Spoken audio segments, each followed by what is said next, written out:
Sir నిన్న మీరు ఏదైతే అసెంబ్లీలో మాట్లాడారో దానిపైన కొంత వైసీపీ సోషల్ మీడియా అయితే కొంత తప్పుగా చెప్తున్నారు. అయితే స్పీకర్ పైన అసహనంతో మాట్లాడిన జ్యోతుల్ నెహ్రూ అని చెప్తున్నారు. అలాగే పార్టీ సిద్ధాంతాలు, పార్టీ పరిపాలనపై విధానాలపైన కొంత వ్యతిరేకంగా అసంతృప్తిగా ఉన్నారని చెప్పి అయితే వాళ్ళు చెప్తున్నారు. ఎట్లా చూస్తారు ఈ అంశాన్ని? ఇప్పుడు మొట్టమొదటి నేను చెప్పాల్సింది ఏంటంటే పార్టీ మీద అసంతృప్తిగా ఉండాల్సినటువంటి అవసరం నాకు లేదు. ఎందుకంటే ఇవాళ నాకు నేను ఏదైతే కోరుకున్నానో, అంటే కోరుకోవడం అంటే మనసులో కోరుకున్నానో, ఆయన అడగకపోయినా సరే నన్ను తిరుపతి వెంకటేశ్వర స్వామికి సేవ చేసే అదృష్టాన్ని నాకు కల్పించాడు ఆయన. పార్టీ కల్పించింది. ఇంకా నాకు ఎందుకు అసంతృప్తి ఉంటుంది? ఇక స్పీకర్ గారికి నాకు జరిగినటువంటి కాన్వెన్సేషన్ ఏదైతే ఉందో దాన్ని వాళ్ళ తప్పుడుగా ప్రచారం చేస్తున్నటువంటి పరిస్థితి. మా ఇద్దరికి ఏంటంటే స్పీకర్ గారు అక్కడ నా తర్వాత ఫైనాన్స్ మినిస్టరు క్లోజ్ చేయాలి, ఇంకొక ఇద్దరు ముగ్గురు ఉన్నారు నా తర్వాత మాట్లాడాల్సిన వాళ్ళు. ఫైనాన్స్ మినిస్టర్ సమాధానం చెప్పాలి, తర్వాత సీఎం గారు సమాధానం చెప్పి ఢిల్లీ వెళ్ళాలి. ఆయన ఆతృత అది టైం సేవింగ్ కోసం తక్కువ మాట్లాడించుకొని క్లోజ్ చేసుకోవాలనే ఆలోచనతో ఆయన ఉన్నాడు. నేను అనుకున్న దాన్ని అంతటినీ కూడా చెప్పాలి, నా ఉద్దేశాన్ని క్లియర్గా చెప్పాలి అనేటటువంటి విధానంలో నేను ఉంటాను. ఆ విధానంలో మా ఇద్దరికి జరిగినటువంటి అక్కడ ఇదే తప్పించి, అంటే ఆయన నన్ను తగ్గించండి అని అడగడం, నేను చెప్పేస్తున్నాను సార్ ఈ ఒకటే చెప్తాను అది అని చెప్పేసి చెప్పడం, లేదనుకుంటే కూర్చోమంటే వదిలేసి కూర్చుంటాను అని అనడం మాత్రం జరిగింది. నేను అందులో ఇదేమీ లేదు. అయితే ఇక్కడ స్పీకర్కి నాకు కూడా అసలు విభేదం అన్నది లేదు. మా ఇద్దరం చాలా స్నేహితులు, మంచి స్నేహితులు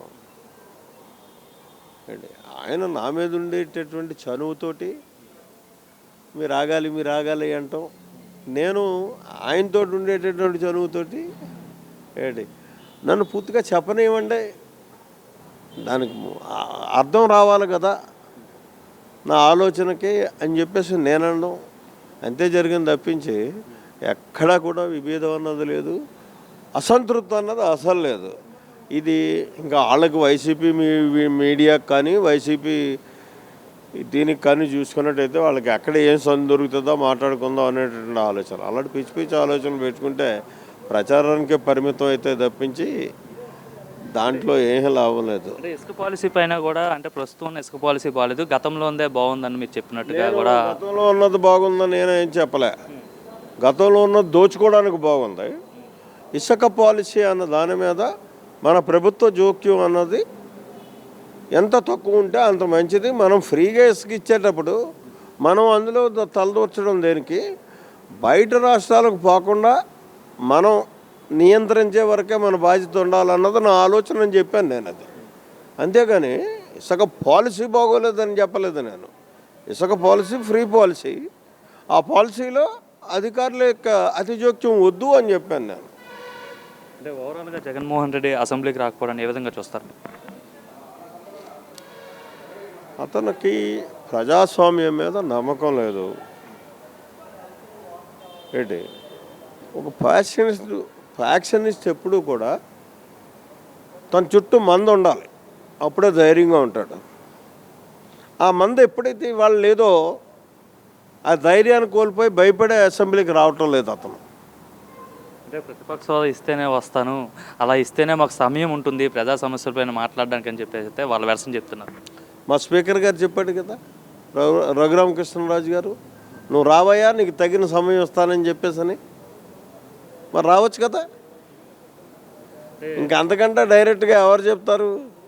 డిప్యూటీ స్పీకర్గా త్రిపుల్ ఉన్నంతసేపు జగన్మోహన్ రెడ్డి అసెంబ్లీకి వస్తారంటారు. ఇంకా అతను డిప్యూటీ స్పీకర్ ఉన్నప్పుడు అసలు రాడు, భయపడతాడు అండి. అది చాలా అవమానంగా కూడా చూస్తాడు. ఆయన పైన కూర్చోవడం, ఈయన కింద కూర్చోవడం, అంతకంటే పైన కుర్చీ ఎత్తే వస్తాడు. అంటే మరోపక్క మాజీ మంత్రి విడుదల రజనీ కూడా మాట్లాడుతూ మా పార్టీ సోషల్ మీడియా యాక్టివిస్టులను కావాలనే అరెస్ట్ చేస్తున్నారు, అక్రమంగా అరెస్ట్ చేస్తున్నారు, మా టైం వస్తుంది మేమేంటో మేము చూపిస్తాం, ఎవరిని కూడా వదిలిపెట్టమనేసి అయితే ఆమె ఒక మాస్ వార్నింగ్ ఇస్తున్నారు. ప్రజాస్వామ్యంలో మీ టైం వచ్చేసింది. మీరు ఎంత వేధించాలో, ఎంత ఇబ్బంది పెట్టాలో అంతా మీరు ఇబ్బంది పెట్టేశారు. అందుకే మిమ్మల్ని ఆ స్థాయిలో కూర్చోబెట్టారు, 11తో కూర్చోబెట్టారు. పులివెంద శాసనసభ్యుడిగా మీ నాయకుడు అవ్వడానికి కారణం మీరు వ్యవహరించినటువంటి తీరు. మీ టైం అయిపోయింది. రేపు టైం అంటూ ప్రజాస్వామ్యంలో ఏదైనా జరగచ్చు. నేనే కూర్చుంటాను అని మాత్రం మేము అనం. మాకు విజ్ఞత ఉంది. ఏంటి మళ్ళీ మేము మంచి చేస్తే ప్రజలు మమ్మల్ని ఎన్నుకుంటారు, కానీ మిమ్మల్ని మాత్రం ఎన్నుకోరు. అయిపోయింది అది. ఇంకొకళ్ళన్నా ఎన్నుకుంటారు తప్పించి మిమ్మల్ని ఎన్నుకునే పరిస్థితి మాత్రం ఉండదు. అసలు మీ పార్టీయే ఉండదు. 5 ఏళ్ళు ఆగండి మేమే వస్తాం, లేకుంటే జమిలి వస్తుంది మళ్ళీ నేనే అధికారంలోకి వస్తా అంటున్నాడు ఆయన. జమిలీ ఎన్నికలు ఉన్నాయి, వచ్చే వాతావరణం కనపట్టలేదు. అయితే మోడీ గారికి చిత్తశుద్ధిగానే ఆయన ప్రయత్నం చేస్తున్నారు. పరిస్థితులు మాత్రం సహకరించవు. రాజకీయాల్లో రకరకాల ఎత్తులు ఉంటాయి, స్థితులు ఉంటాయి. ఇక్కడ వచ్చినటువంటి పదం ఏ ముఖ్యమంత్రి వదులుకోవడానికి చూడదు కదా. దాన్ని ఎలాగో అలా లాగేయడానికే చూస్తారు. ఒకవేళ ఇన్ కేస్ వచ్చినా నువ్వు వస్తావనే ధైర్యం ఏంటి? నువ్వు వైనాట్ 175 అన్నప్పుడే నీకు 11 వచ్చాయి. అలా వస్తాను అంటే జీరోకి పోతావు. ఎందుకంటే కనీసం ఆ 10 మందినన్నా శాసనసభ పంపట్లేదు. నువ్వు రాలేకపోయావా నీ భయం వల్ల. ఆ 10 మందికి పాపం నెగ్గిన వాళ్ళు ఉన్నారు కదా, వాళ్ళు రావచ్చు కదా, వాళ్ళు మాట్లాడుకుంటారు కదా. అది భయం నీకు. మళ్ళీ మాలో కలిసిపోతారేమో వాళ్ళని చెప్పేసి